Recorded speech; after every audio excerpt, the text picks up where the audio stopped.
Hello, and thank you for your interest in Cleaner Air Oregon, a proposed program to regulate emissions of toxic air contaminants from industrial and commercial facilities based on local risks to health.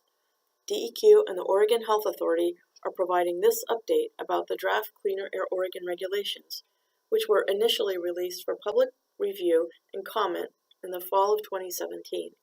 We want to inform people about changes to the proposed program and help people prepare for a second public comment period beginning on June 25, 2018. DEQ held the first public comment period on draft Cleaner Air Oregon rules between October 2017 and January 2018. We received many comments, which we have read and carefully considered.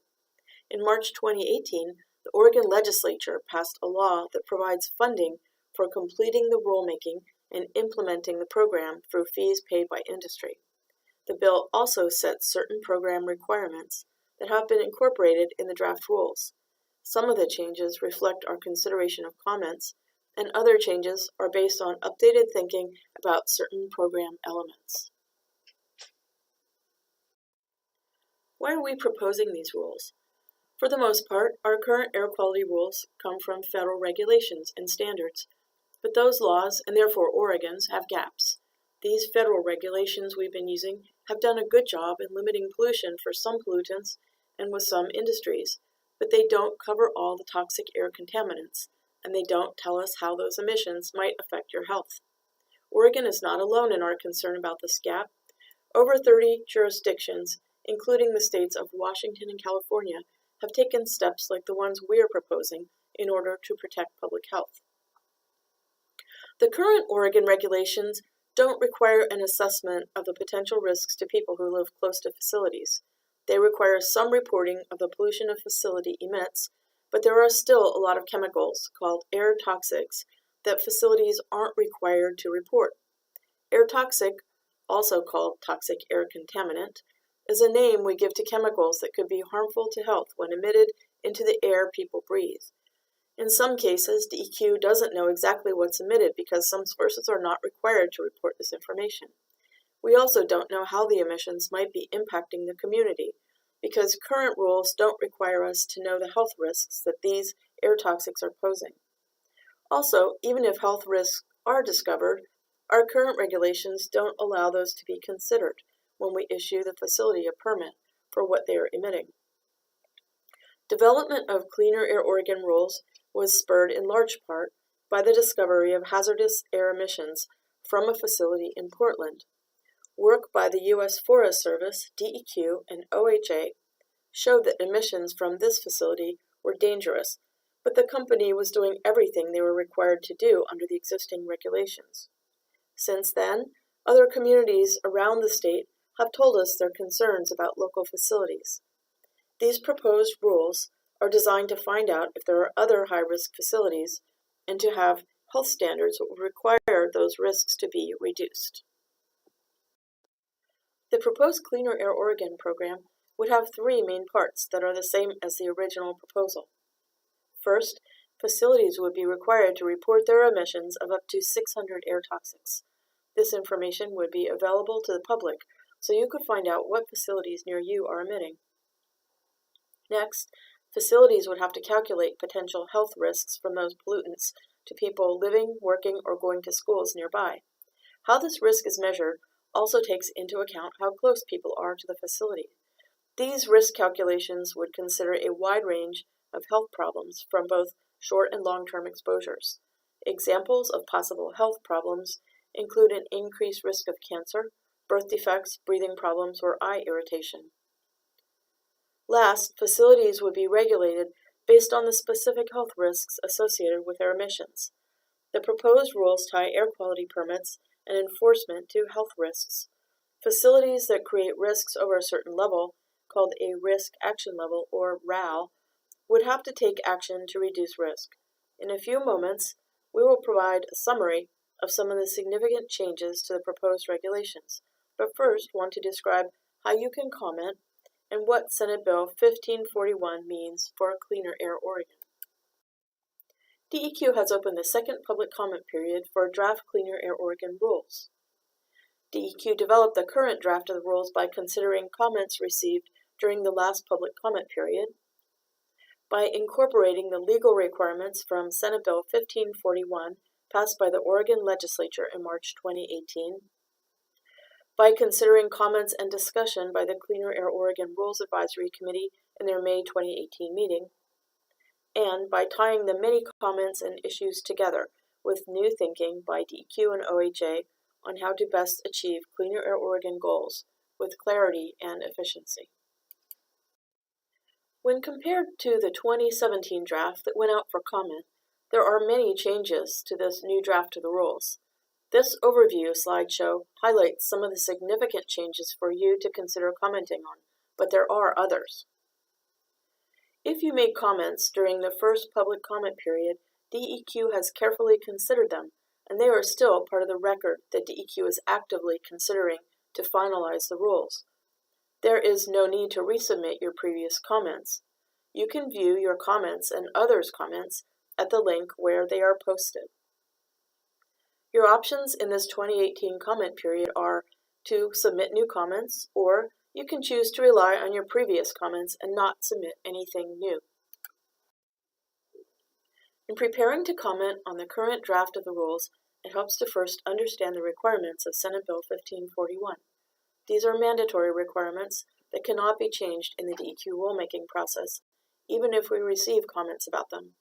This is because only the legislature can change laws like Senate Bill 1541, and regulations like Cleaner Air Oregon must carry out these specific legislative requirements. Senate Bill 1541 was a bipartisan bill passed by the 2018 legislature. In addition to authorizing fees for startup and implementation, it contains some significant policy items. The bill sets certain risk action levels, or the levels at which emission reductions can be required.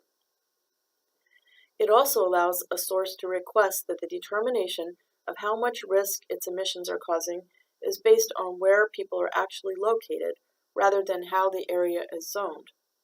Senate Bill 1541 says that if a source is using the best available control technology for toxic air contaminants, or TBACT, then emission reductions would not be required until they reach much higher risk levels.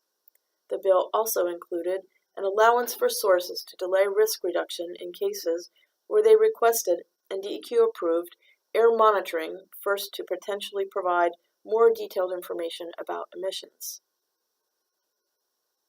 An additional Senate Bill 1541 requirement is that all required public meetings would be held by DEQ rather than sources.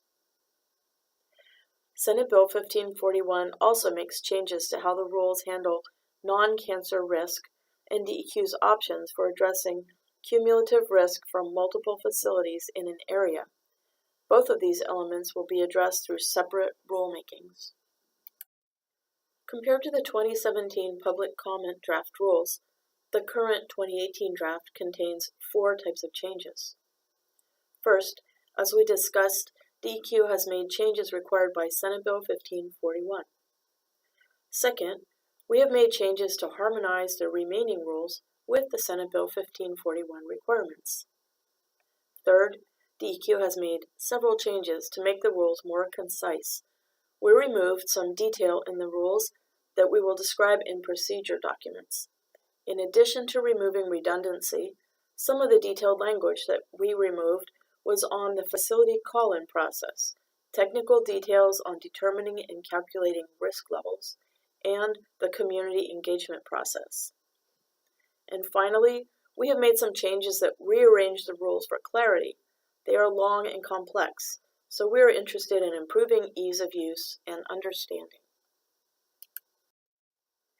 Now we're going to move into more detail on changes to the proposed Cleaner Air Oregon rules. The risk action levels, or RALS, are essential to how the program would work. When we talk about RALS, we refer to a first number which is expressed as extra cancer risk in a population of 1 million people, followed by a number called the hazard index that represents the level of hazard for non-cancer health effects. In this presentation, we use an abbreviated version of these numbers. For example, 25 in 1 million cancer risk and a hazard index of 1 would be 25 and 1. Here is the revised Table 1, which summarizes risk action levels. Some of the RALs had to change to match Senate Bill 1541. The blue arrows indicate risk action levels that are directly tied to the benchmark set in Senate Bill 1541. The law also sunsets or phases out the cancer risk action level of 50 and 5 for existing sources in 2029 and allows DEQ and its governing board, the Environmental Quality Commission, to change that to a different level. For cancer risks, the new level cannot be lower than 25 in a million. In addition to updating the RALS values themselves, we also updated the names and structure. We tried to make the names of each RAL more descriptive of what is actually required at that level, or more specifically, what actions are taking place if potential risk exceeds that RAL level. We will go into more detail next about both new and existing facility RALs. Senate Bill 1541 did not require any changes to the RALs for new sources, so these RALs are very close to what was originally proposed. There were a couple of changes that were made to the structure of RALs for new sources. First, the October 2017 rules required community engagement for new facilities above cancer risk of 5, but the previous Table 1 summarizing RALs did not make that clear. The table has been revised to make this requirement more transparent. This is not a change to the requirements for new facilities. Second, DEQ has eliminated the director consultation concept. This was done in part in response to Senate Bill 1541, which provided certainty by setting certain benchmarks and action thresholds, and it was also done in response to public comments. There was much concern about the uncertainty of how the consultation process would work. In place of director consultation, we have created specific and transparent criteria that will allow new facilities to exceed a cancer risk of 10 if they use T-layer, or the toxic's lowest achievable emission rate, and the permit denial level is lowered to a cancer risk of 25 and 1. This is lower than the previous hard cap of 50 and 3 on director consultation. These changes were made because of public comment and for consistency with other changes made to the RAL table. For existing sources, most of the changes were required by Senate Bill 1541, or were made as adjustments given the new levels set in the bill. First, the revised rules retain community engagement requirements for existing sources above 25 and 1. These are the same risk levels where community engagement was required in the previous draft rules. While the bill set a less stringent requirement for risk reduction with existing sources, it did not address public notification. Community engagement requirements are unchanged at this risk level because many public comments express concerns for risks at these levels and emphasize the importance of community notification and the opportunity for dialogue and awareness with agencies and sources. Creating dialogue and communication between agencies, sources, and communities is a hallmark of the proposed program. Flexibility, however, is provided for sources whose risk exceeds the 25 and 1 engagement RAL, but is below 50 and 5. These sources would be eligible for the voluntary program to reduce to at or below the engagement level of 25 and 1. A formal community engagement meeting, which requires participation from the source and many other features, would not be required for a source in the voluntary program. The approach of allowing facilities to decide between required community engagement and voluntary risk reduction is similar to an approach used in the South Coast program in California. For all facilities with risk above the TBACT level, or 50 and 5, risk reduction and/or TBACT implementation are mandatory, and formal community engagement will be required. Next is the risk reduction level. All facilities must get below this level, even if they have TBACT on all significant emission units. If the facility's approved risk assessment shows they exceed the risk reduction level, they need to include a plan to reduce these risks as part of their permit application. Once they receive a permit, facilities would have 2 years to reduce risks to below this risk level, with the possibility for an extension up to 3 additional years.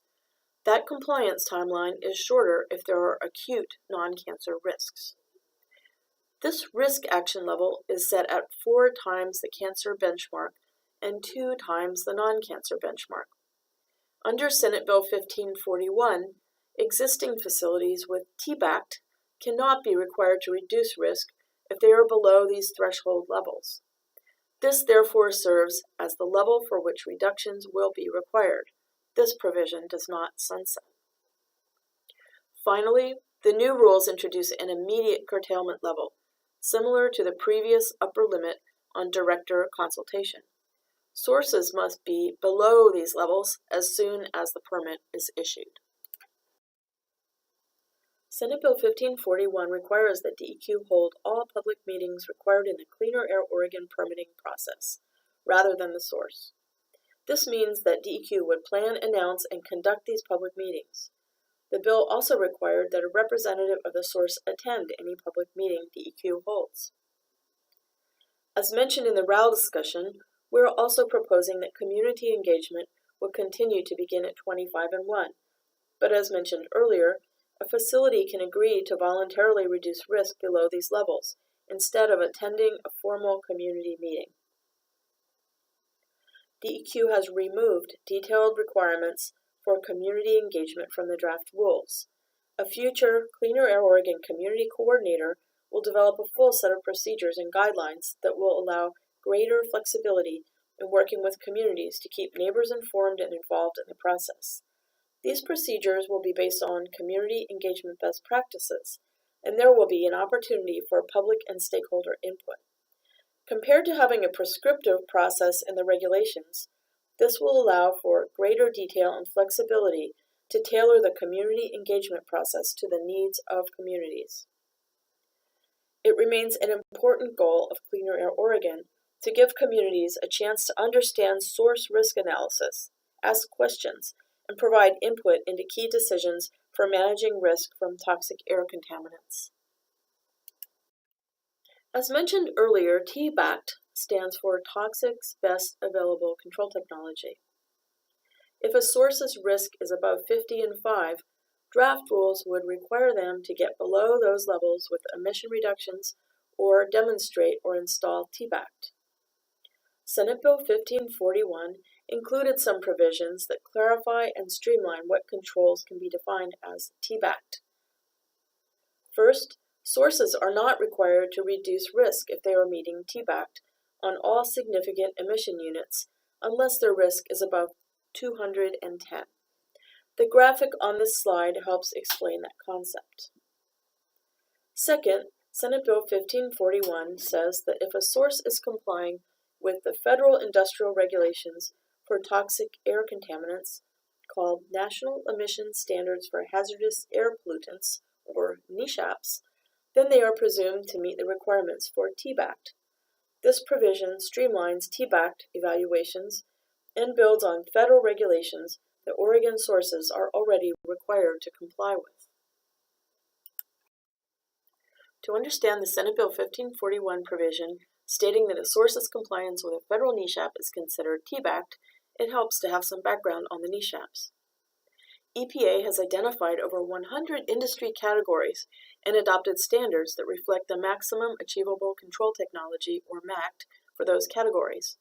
For existing sources, this is the average emission limitation achieved by the best performing 12% of sources in the category. For new sources, the standard is the emission controls achieved by the best controlled sources in the category. Controls include add-on devices, changes to processes, raw materials, and work practices. EPA is required to do a risk and technology review 8 years after it sets each NESHAP standard to evaluate residual risk and technology advances. EPA may revise the NESHAPs at this point to require additional risk reduction and controls. Senate Bill 1541 states that compliance with a NESHAP for major or large facilities would be presumed TBACT if the federal regulations result in actual reductions of the toxic air contaminants and do not allow other toxic air contaminants proposed for regulation by Cleaner Air Oregon to pose material risks. The next topic related to changes in the 2018 public comment draft is how DEQ proposes to set risk-based concentrations, or RBCs. For background, here's an overview of what TRVs and RBCs are and how they relate to each other.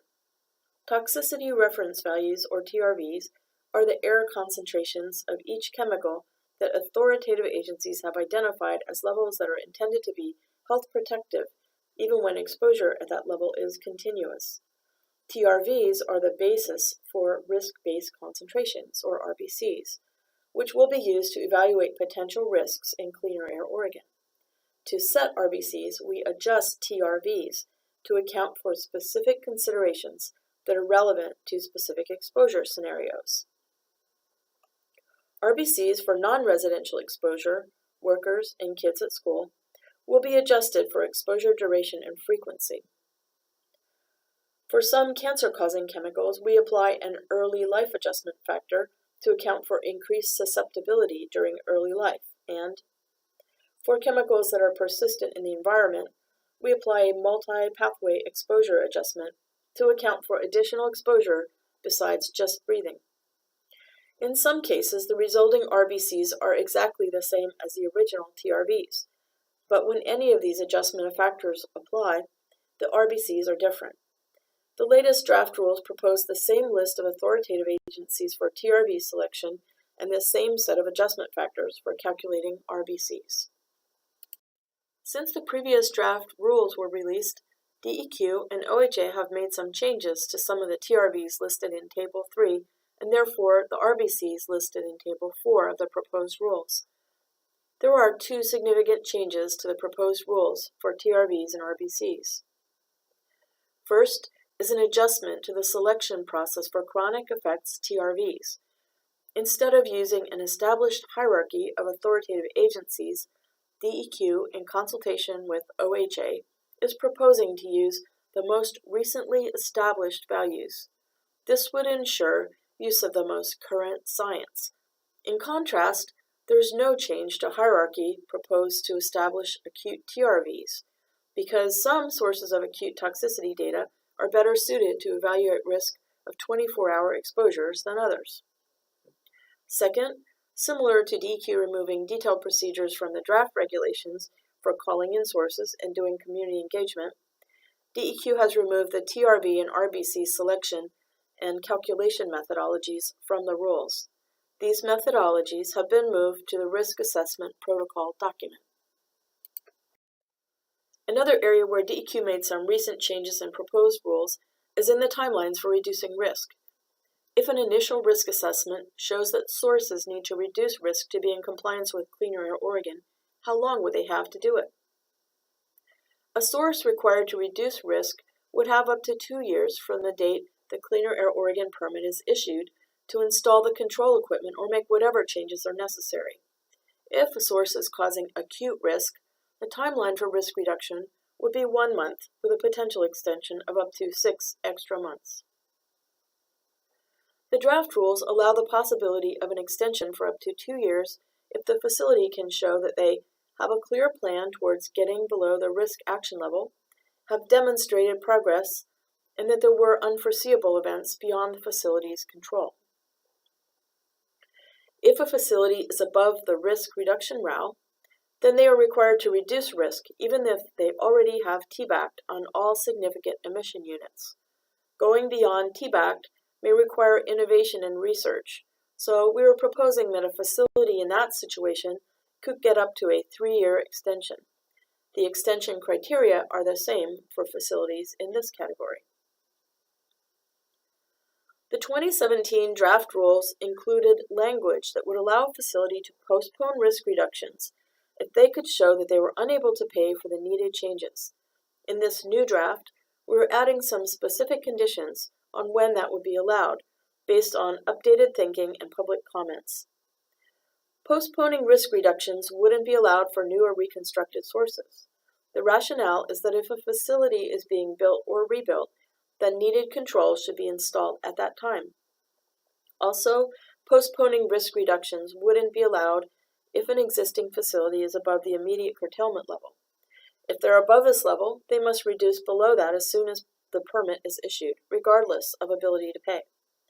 We are also proposing that facilities would only be allowed to postpone risk reductions for one 5-year period. Previously, facilities could ask for multiple postponements. If a postponement were approved by DEQ, then the clock for completing the risk reduction plan would start when the postponement ends. The 2017 draft rules propose to prioritize sources using a formula that considers risk, exposure, and minority and low-income populations. In the 2018 draft rules, DEQ has removed the detailed procedures for prioritizing sources for call-in, as well as the limit on number of sources to call in during the first 5 years of the program. Under the 2018 rule proposal, for which facilities are brought into the program soonest, DEQ would be using the same formula and also additional criteria, including relative severity of health risks, existing facility pollution controls, exposure distance, additional information on emissions and risk screening, any changes in emissions that DEQ learns about that were not captured in the initial screening, and efficient allocation of DEQ resources. You can find DEQ's memo on implementation of the call-in process on DEQ's rulemaking website. All state agencies are required by law to consider the economic or fiscal impact of any new rules. In other words, we have to analyze and understand how much the rules might cost businesses to comply with and what cost savings there may be. To do this, we've performed what we call a fiscal analysis that considers the potential cost to businesses as well as potential benefits to health. The fiscal impact statement is not part of the rules, but may change to reflect changes in the rules. The 2018 fiscal impact statement contains some updates resulting from the 2017 public comment and May 2018 advisory committee input. It's important to understand that it is not possible to quantify the exact potential costs and benefits of the program before it's implemented. We can't put dollar amounts on this analysis because we don't know exactly what each business is emitting and therefore what steps they may have to take. But we do know that there would be some costs. A business that emits air toxics would pay permit fees to DEQ for oversight in issuing a permit addendum to them. Businesses would bear the cost of performing risk assessments, and businesses above certain health risk levels would bear costs of reducing the risk.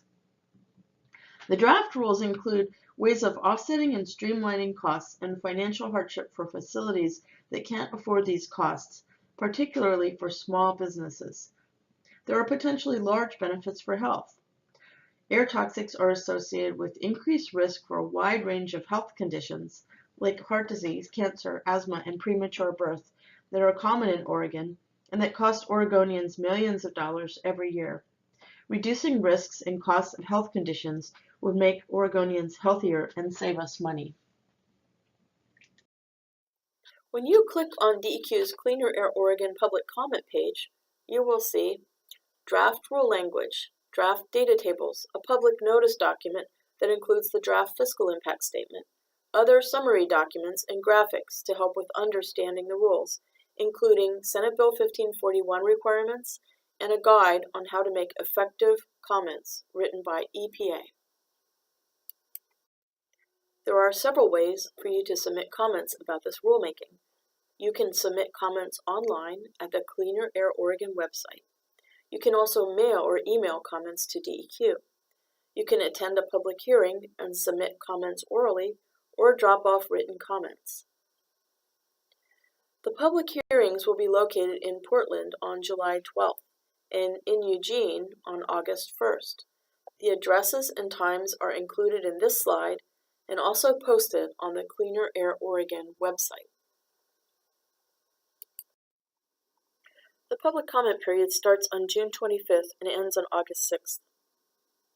DEQ and OHA will read and consider all the comments that we've received. We want to hear about whether people support or oppose aspects of these draft rules and have ideas for improvements. It's most helpful for us when reviewing comments to have as specific a comment as we can. We will read and consider every comment we receive. We may change the proposed rules and fiscal impact statement based on those comments. We'll group comments that are about similar ideas, and summarize what those comments say about the topic. Because of this grouping, you may not see a direct response to your specific comment. Rather, you'll see a response to all the comments that are part of that topic. For each proposed idea or topic area, whether we propose to adopt it or not, we'll write a response describing why. At the end of that process, we'll write a summary called a staff report for the Environmental Quality Commission, which is a 5-member commission appointed by the governor to be the decision maker on environmental rules.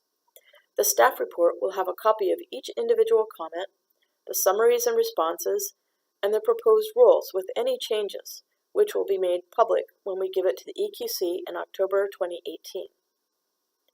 The EQC will receive our staff report and proposed rules and meet to take action in November 2018. The EQC could choose to approve the proposal as presented, approve it with changes, not approve it at all, or take other actions. If you'd like more information about the rulemaking, you can find it online at the website shown. The website has more information about the proposed rules, including fact sheets, which are posted in English and in Spanish. To receive email notifications about Cleaner Air Oregon, you can sign up on our Update website. You can follow us on social media and also contact us directly if you have questions. This concludes our overview presentation on the Cleaner Air Oregon 2018 public comment period. Thank you very much for your time and interest.